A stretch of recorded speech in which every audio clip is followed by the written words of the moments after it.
Okay, so this question is about a plane descending. So it's in the air. Okay, it's at 12 kilometers. Here's our starting point at 12 kilometers. Okay. After 2 minutes, it's down at 10 kilometers. After 4 minutes, it's down at 8 kilometers, and so on and so on. If we were to graph this, we'd have something like this. Okay, so let's have a look at the table again. So after 10 minutes, it's down at 2 kilometers. So you can do that one. After 10 minutes, it's down at 2 kilometers. Okay.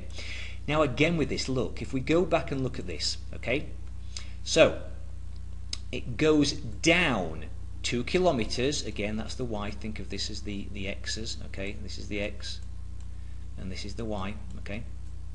So it goes down 2 kilometers in 2 minutes. Well, that's a slope, can you see, or an average rate of change, but this is a slope of -1. In other words, it's going down 1 kilometer per minute. If it goes down 2 kilometers in 2 minutes, there's the math. 2 divided by 2 is 1. Negative. It goes down 1 kilometer per minute, okay? So again, it is everywhere. Look, it goes down another 2 kilometers in 2 minutes, another 2 kilometers. This is a linear function, all right? Goes down by exactly the same each time, okay?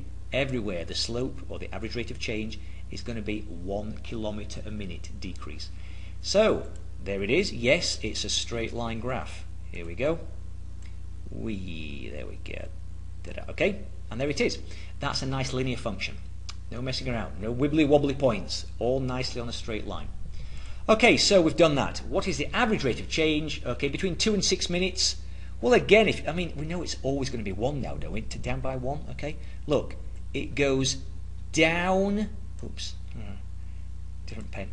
It goes down 4 kilometers, goes down 4 kilometers in 4 minutes. That's what that's asking about. But it's still -1, isn't it? It's still -1 kilometer per minute. It goes down 1 kilometer per minute. That's all he's using it for measurements, okay? Average rate of change, it's all down 1, -1 kilometer per minute, okay?